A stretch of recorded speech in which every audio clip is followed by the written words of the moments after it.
Hello everyone and welcome back to another physics video. This time I'll be explaining electric fields as well as charges and maybe a little bit of electric potential.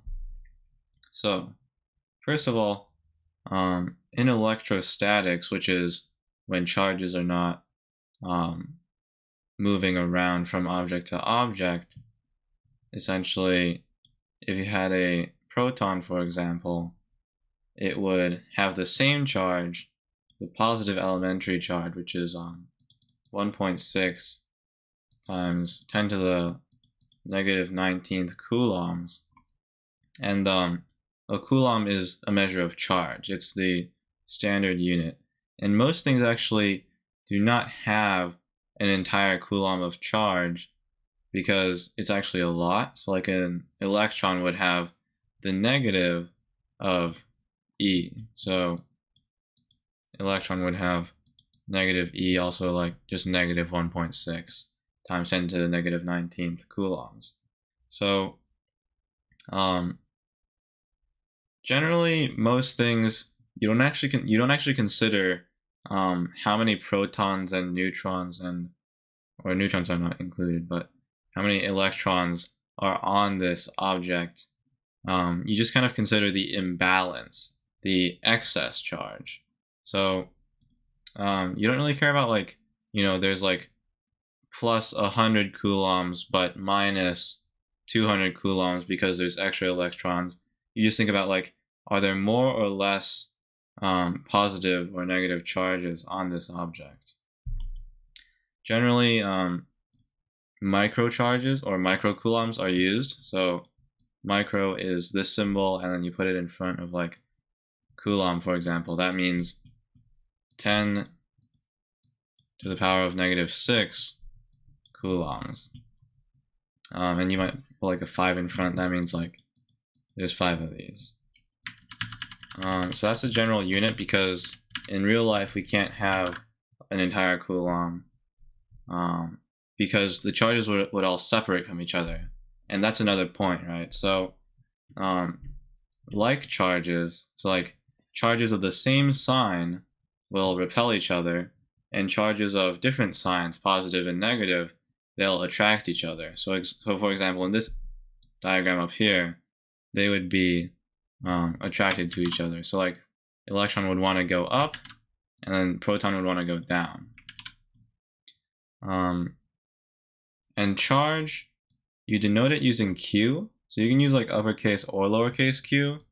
There's really no difference. Sometimes you'd put like a subscript, like Q1 could refer to this, and Q2 would refer to the charge of the proton. But those are just like the variable names. So that's charge. Now something important, which goes back to what I said. Let's say you had like 100 electrons and 50 protons. I don't know if that's a symbol, but I'm going to assume it is. This would be the exact same situation as 100 protons and 150 electrons, because the difference here is 50 more electrons than protons in both. So they're actually equivalent because the charge imbalance is the same. And when people say, the charge on this object is however many coulombs, that's the excess. Okay, so we went over how like charges will attract each other. So I guess I'll draw that. Yeah. And then similar charges will go apart or repel. Attract and repel. Okay. Now, why do they attract and repel? Well, the reason is because every single charge generates an electrical field, or not electrical, electric field around itself. So this field goes out infinitely, and it gets weaker and weaker the farther away the point is from the particle. So like, let's look at an electron, right? So electron has a field that's kind of spherical around it, and this might be like like semi-strong, right? All of the points here, I'm gonna go like, let's see. So the field kind of changes in magnitude in layers, and the layers are spherical. So like this outer layer would be weaker than this inner layer. And now the question is, like, what about like the inside of the actual particle? Well, we don't really think about that. That's not really going to be possible to explain without some. I think you need quantum mechanics for that. So I don't think you would learn that normally. Yeah. So anyway, the charge provides a field, and the field is kind of like directions for where a positive particle would go based on the point it's at. So like here, if there were if there were a positive, it would want to go towards the electron, right? Because positive and negative attract. So the proton wants to go towards the electron. And here, if you put another proton, it would want to go inward. But, the force is a little bit less, so the arrow is smaller. And that's a vector. So it's basically at every point in the electric field, there is a vector that either points towards the particle if it's negative, or points away if the particle in the center is positive. Because let's say we had another situation, we had a positive particle, and then the other positives, they would want to be repelled, and if it were like a close particle, it might be repelled a lot because the distance is smaller, and therefore the electric field is stronger.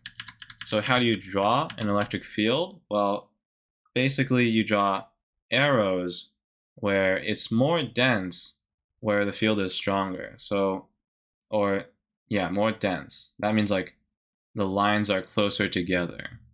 So let's say you wanted to draw it for the positive, you could do this. And this is kind of just showing like if you're out here, at this point,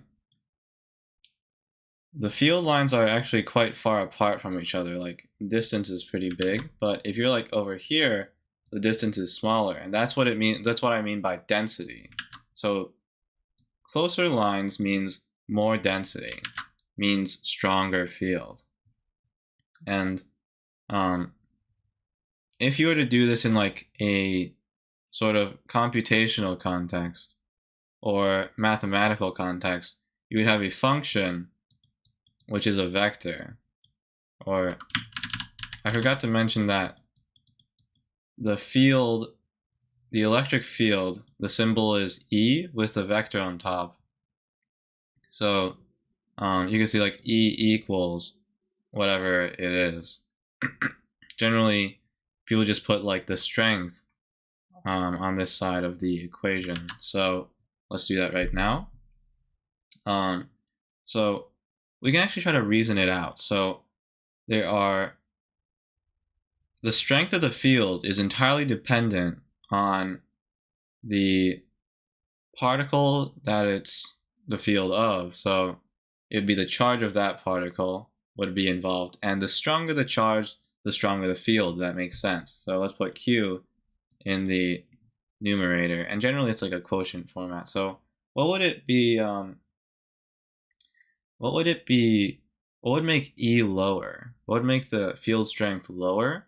Well, a greater distance, right? So as R, the distance increases. Now you could use X, but people generally write R. And R does not stand for radius, it stands for distance, by the way. So R, now that makes sense, but if you remember, the field has equal strength that kind of spreads out along a sphere. So this is like a sort of a sphere. And the larger the sphere, the weaker the strength, right? So the larger sphere there would be weaker. And by what factor would a larger sphere be weaker than a smaller sphere? Well, let's look at the area ratios, right? Because the field is the strength based on how large the sphere is, and the field only exists at that particular distance on a sphere. So the area of a sphere is 4 pi r squared, and let's say the smaller one had an r, and the bigger one had capital R. So the kind of ratio here would be this. So it would be 4 pi r squared over 4 pi capital R squared. So it's really this, right? That's how much it gets bigger by. So it's actually increasing by r squared, not just r. And we did mention the 4 pi part. That's actually included down here. 4 pi r squared, but there's something else, right? The field strength does not depend entirely on distance and charge, although previously we've been kind of imagining that this is like outer space, or a vacuum, where there's nothing interfering with the charges and their movement. So to sort of emphasize that, we can put epsilon naught on the denominator. And this is sort of just to account for how space that does not have anything in it, it's like a vacuum, it has a certain strength that the electric field can be within it. So like, if the material were something else, like water or air or wood, traveling through that medium would be harder for an electric field. And so the field would be weaker in different mediums. And this epsilon naught, this symbol, which is written like backwards 3 and then a sub-0. So anyway, this constant just kind of accounts for basically how sort of easily electric fields can go through the medium of a vacuum. And in other cases, we do have to tack on another constant. So we don't have to worry about that for now, though. That's more of a thing later on. But let's just take this as our equation. And sometimes people take out the 4 pi and the epsilon naught because they're all constants, and they write it as k. So another way to write it is kq over r squared. That's also E. So we could move this over now. So that's interesting, but what about like, how do we know how much work the field does when it pulls another charge from one place to another? How do we know? Well, if you see here, E is actually not a force. It's more like you would need a force. You would need to multiply another charge to actually make it a force. So K times Q times another Q, Q1, Q2, let's call it, over R squared, that equals the force of an electric field. I think people also write this. So the force given by the electric field on a certain object in that, which we can call Q2. Q1 is the charge of the object that the field is coming from. This equals the force that's generated on both of the objects. So, for example, if we had a proton and an electron, both of them would feel the same force of K times E squared with a negative, because one of them is negative, over R squared. That would be the force in this situation. Let's see.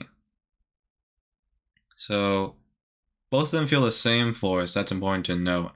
It's not like a bigger object will feel a bigger force. They both feel the exact same force. Or like it's not like the more charged object will feel a larger force. They both feel the force.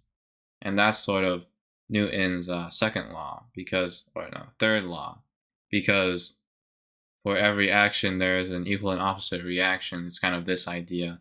Both of them will feel equal and opposite attraction or repulsion. That's how we get the force. And you might note that I sort of like just skipped a couple steps and said that you have to multiply by another charge to get here. So let's see. How would I fix this? I mean, I guess we should have gone here first. This would make sense, right? So I guess the reason why this makes sense is because the bigger either charge is should make the force bigger, and the larger the distance is, the lower the force should be, and then K is just a constant, of course, to adjust for various properties of space and electric fields. So we can go here first, but then the field for one of the objects, well, it doesn't really depend on the second object at all.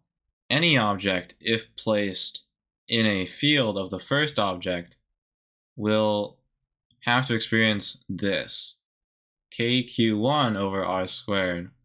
And that's where the equation for the electric field comes from. And then for the other object, you could just plug in its charge in order to get the force. So really the electric field is just a way to take the second charge out of the equation. Just turn it into one object and position. And this makes our lives easier, you'll see in a bit, with doing work through the field. So to do work in the field, we have to move one charge from one place to another relative to the original field. So let's say like we had a charge here, I'll just call it Q, plus Q, and then it has its electric field, there's a bunch of vectors. I'm sort of drawing the wrong scale right now. Let's just get rid of that one. Alright, this is okay. So we have our field, it's plus Q. The field strength is, again, KQ over R squared. And now, moving something through the field, we know that work equals force times distance, or dot distance.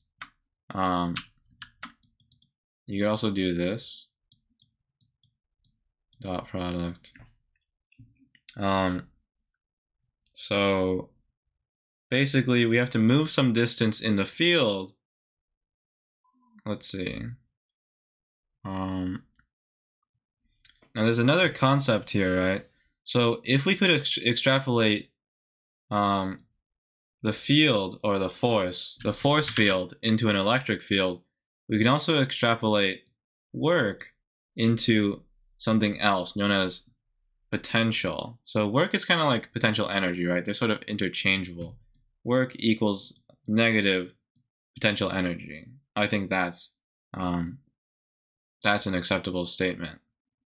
Because, or you could also put it like negative sign there, but let's say you had like a ball and then you moved it up. That means gravity did negative work, but you did, hold on. Yeah, so gravity does negative work, and you did the positive amount of potential energy given to the ball. So the ball gained potential energy, and the field did negative work. And this is non-conservative, by the way. Non-conservative field doing work on a ball. So there's sort of a way to extrapolate from the transition from F to E, and we can turn work into something that doesn't depend on, let me write no Q, no Q2. We can turn this into something else as well. So work does not need to be based on the second object. We can just say, you know, if we move something, let's call it like X, or not X, we have to call it like Y. Move Y from here to there.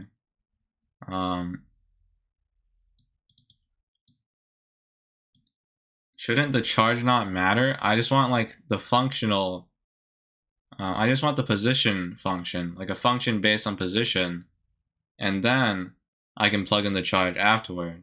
Is there a way to do that?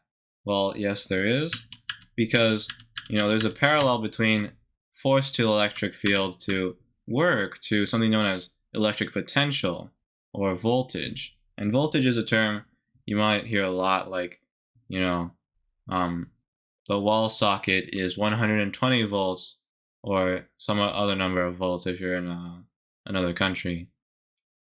And voltage just means sort of potential energy in an electric field, or not, yeah, basically in an electric field, without considering the charge of the thing that's being moved around. So voltage kind of tells us, you know, if I go from here to here, there's going to be some amount of potential, and the potential I can multiply it later on with some mathematical thing with the charge of the thing I moved to get the work done. Or no, it's sort of like U or work. Yeah, it's like either one, but not necessarily work, just like energy in general. So like, actually energy I feel like is E, but I guess we have to say U. Okay, so U goes to V. Yeah. So how do we do that? Well, let's see. So work can be written as this. Let me move this up and take this away. Make this smaller. Okay, so work is also known as this, right? Work is integrate the force dx from 0 to whatever location, I don't know. R, let's say.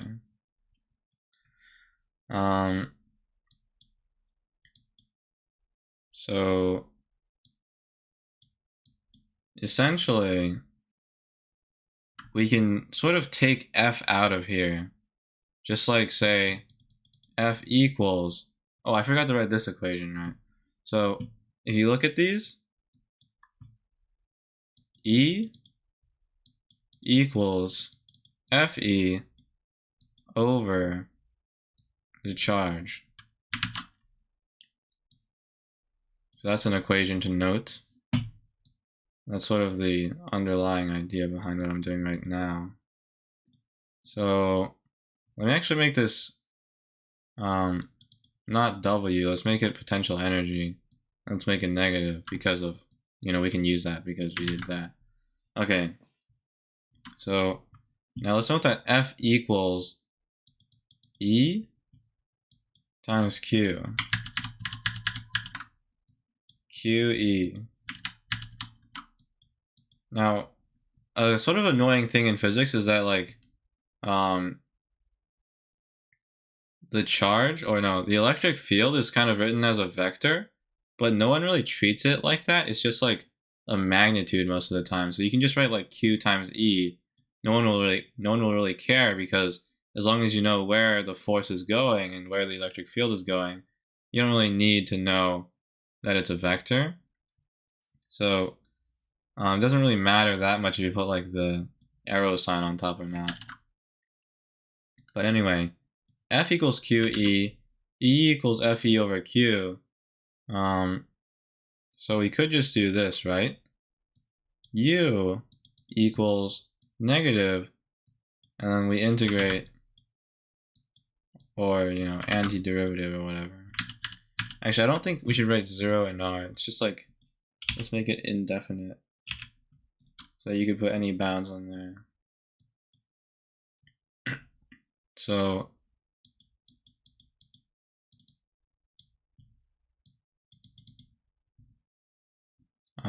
yeah, this is the equation.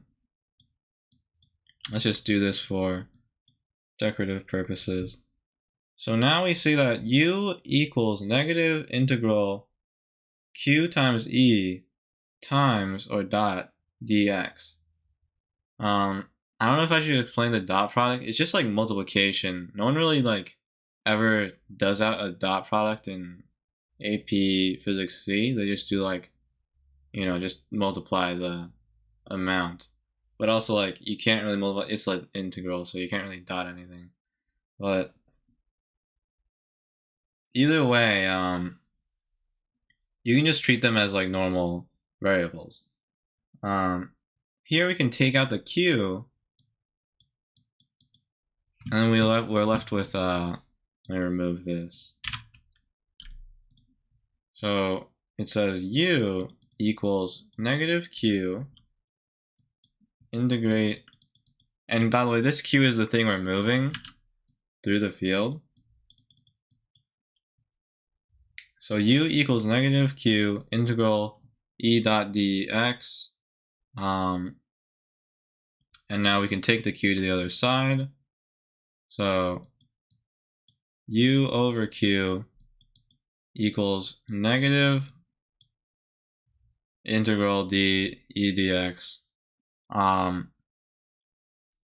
Okay, at this point, this is really what we're looking for. There's a way to write the sort of like the potential energy of, you know, moving something through a field without really looking at the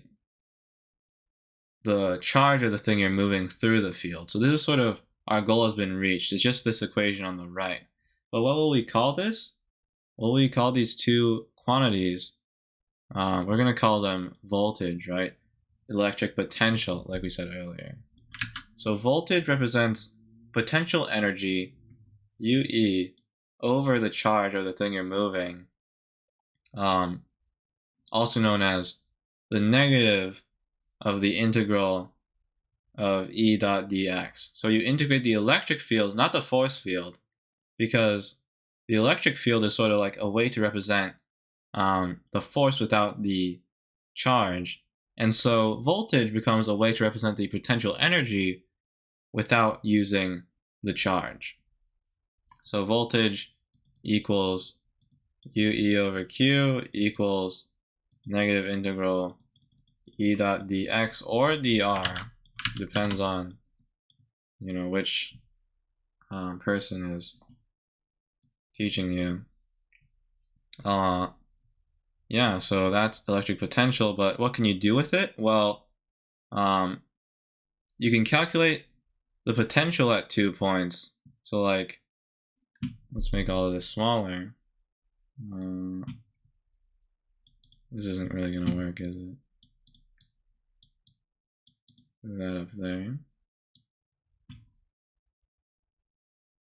Let's just get rid of this.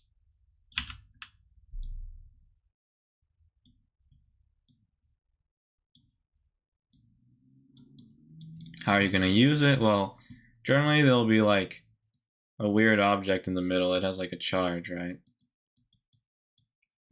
And then, you know, there's some lines around it. And these represent equipotential lines, where the voltage is the same on the whole line. So let's say it was like 10 volts here. By the way, it's measured in volts. And by the way, potential energy is measured in joules. That means voltage is sort of like joules over coulombs, if that makes any sense. But also, you could write it as like E dot dr. And by the way, E is measured in either volts per meter or coulombs per, what is that? Well, I'm kind of confusing myself. Oh, it's newtons per coulombs. Yeah, so that's E. Because you're sort of taking the newtons and dividing by the coulombs, the force dividing by the charge. So newtons over coulombs is the same as volts over meters. Anyway, so here's 10 volts, here's 20 volts. Does it actually work? Wait, let me see. It might be, yeah, it's wrong. This would have to be like a lower voltage. And this is a lesson to teach later on, but let's say you went from here, here to here through a random path. It doesn't really matter because it's a conservative field, and therefore there's no curl. That means any path is going to give you the same work done over a line integral, but that's this, by the way. This is a line integral. Basically just integrating like the electric field over any path from this point to that point, let's call it A to B, it's going to be the same. Okay, so now the question is, what is the work needed to move a 1 coulomb charge, positive 1, from point A to point B? Well, we did say work, so that's the negative of potential energy, also known as the negative of voltage. And remember that voltage means a potential difference because, well, it's potential energy, but just like divided by a Q. So it's the same as potential energy, which means that it's basically like doing work, but the opposite of work. Okay, so if we go from A to B, we go from 5 to 10 volts. So that would be like plus 5 volts, meaning that we actually gained potential energy, which means that we did negative work because, you know, potential energy equals negative work, right? So we did 5 volts, or, you know, volts is newtons per coulomb, right? No. Yes. No, that's electric field. Okay, I'm confusing myself right now. Volts is joules per coulomb. Okay, that's good. So here, it's like plus 5 equals, well, here,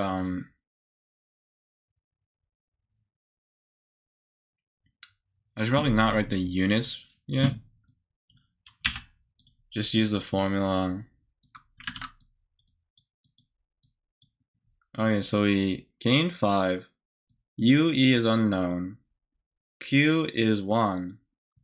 So the gain in potential energy is 5 joules. So 5 joules is what we gained by moving this 1 coulomb from this 5-volt line to the 10-volt line. And then how much work did the field do? Well, the field did negative work because, you know, work non-conservative is equal to the negative of potential energy, which is basically how much energy this thing gained or lost. So if we gained 5, then we had a negative work by the field of 5. And that makes sense, right? Because we know that it's always going to be pushing outward. The field always wants to push away from the center because the thing at the center, remember, it's a positive charge, and that means that everything will be pushed out. So if we want to go from A, which is a farther out point, to B, a more inner point, then that means we basically went against the flow of the electric field because everything wants to push outward. This is another thing they'll ask you, by the way. They'll have like, whoops, I shouldn't have drawn that. I mean, this is the thing in the middle. So on these equipotential lines, which means like they have the same voltage, and it makes sense, right? Because they're sort of similarly apart from the middle charge. Like that means R is basically the same. If you look at this formula, or you know, did I erase it? If you look at this formula, R is basically the same for this, you know, that whole thing. So having it at the same sort of potential level makes sense. The same voltage level makes sense. And then going outward should be easier. Therefore, the field would do positive work if it were to move outward. And then we would have to do negative work to sort of like stop it at the end or anywhere along the process. So yeah, that's how voltage, also known as potential difference. We didn't talk about potential energy, but it's sort of like you can extrapolate from voltage, right? And actually I think we did do that. We did work, so it's basically the same thing. Did an integral. We explained positive and negative charges, how they interact, the formulas, elementary charge, the idea of excess charge rather than like absolute charge. Yeah, I think that's about it. And also this important concept of having this tool of voltage so that we don't need to look at the charge of the thing we're moving in the formula.